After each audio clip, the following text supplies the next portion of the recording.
អូននេះគឺជាកាមេរ៉ាអញ្ចឹងអីវ៉ាន់ដែលទទួលបានគឺអញ្ចឹងអូនហើយពេលដែលទៅដល់អូនឯងចាប់ដើមនេះថ្មក្នុងក្រមមានកន្លែងនេះថ្មគឺវាចេះមកហើយដាក់ថ្មវាទៅដាក់ថ្មវាចូលភ្លឹបហើយនេះ memory ជាងដតវាចេះទៅហើយញឹកវាទៅភ្លឹបដល់ពេលតម្លាក់ហើយយើងស្ដាយនេះយើងសង្កត់ហើយយើងរុញវាម្នាក់រុញវាមកក្នុងវិញភ្លឹបគឺបាត់ជាប់អត់ទេនេះភ្លឹបជាប់បើគ្រឿងវាមានពាក្យថា on និង off នេះទេហ៎ចុចអាពុំនេះមកពេលដែលចុចវានឹងបើគ្រឿងមកចេះហើយសម្រាប់ការថតនេះពុំថតមុនចុចបើវាសិនឲ្យវាចាប់ចេញសញ្ញា Q ហើយយើងចុចមកក្លៀកទៀតព្រឹបនេះគឺរបៀបថតរូបភាពហើយរូបភាពយើងមើលទៅនេះពុំលឺចិត្តលេងបិទបើចុចនេះពុំនេះអញ្ចឹងចុចទៅយើងអាចមើលរូបភាពបាននេះអញ្ចឹងយើងអាចអូសបើសិនជាវាមានរូបភាពនេះលេខរូបភាពបើសិនមានច្រើនអីយើងអាចអូសឆ្វេងអូសស្ដាំបានបើសិនយើងលុបយើងចុចនេះហើយយើងចុចទៅនេះម្ដងទៀតហើយចុចខាងនេះនេះលុប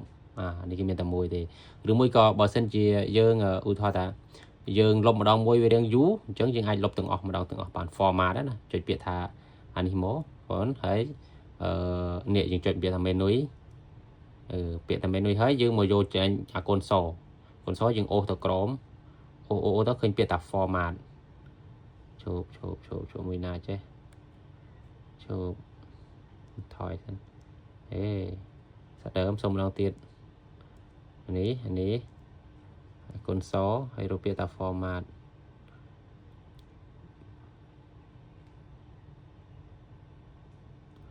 ណានេះ format នេះហើយចុចពាក្យថា format ចេះមកហើយយើងចុចកណ្ដាលទៅយើងចុច OK ចេះទៅនេះ OK នេះគឺ format រូបភាពទាំងអស់អញ្ចឹងណាអញ្ចឹងយើងមិនចាំលុបម្ដងមួយទេហើយពេលដែលយើងចុចចេះហើយយើងរកត្រឡប់មកវិញឃើញយើងអាចចុចអាពុំថតនេះចុចវាបន្តិចទៅវានឹងត្រឡប់មកវិញហើយអញ្ចឹងណាហើយសម្រាប់នេះយើងអាចដូរ mode បានយើងចង់ដាក់ mode P mode portrait mode អីផ្សេងយើងអាចដូរបានប៉ុន្តែជាទូទៅដាក់ mode P ហ្នឹងហើយ mode P ហើយនេះយើងអាចតម្លើងពលឺបាននេះយើងអាចបូកពលឺតម្លាក់ពលឺអីឧទាហរណ៍ថាយើងថតទៅវាភ្លឺខ្លាំងពេកយើងអាចតម្លាក់ពលឺមកបន្តិចមកដកបើតែយើងចង់ឲ្យរឿងភ្លឺខ្លាំងទៅយើងដាក់បូកបន្តិចមកតែកំបោកច្រើនពេកបូកច្រើនលេខតែវា over ខ្លាំងចាំបើ standard របស់វាគឺចំកន្លែងលេខ0នេះណាអញ្ចឹងមានតែប៉ុណ្្នឹងអូនហើយពួកនេះគឺ flash តែថា flash គឺយើងដាក់បើកវារហូតទៅពួកហ្នឹងថតរូបថ្ងៃក៏បើក flash យប់ក៏បើក flash ទៅពួកហ្នឹងថតស្អាត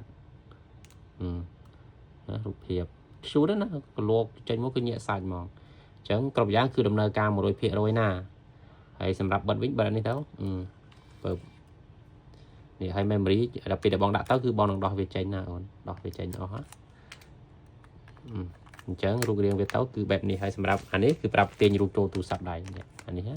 ហើយនេះគឺឆ្នាំងសាករបស់វាអូនហើយនេះខ្សែពាក់ដៃខ្សែចងដៃតាណាចេះក្លែងចងគេនេះក្លែងចងគេអូនអញ្ចឹងមានតែប៉ុណ្្នឹង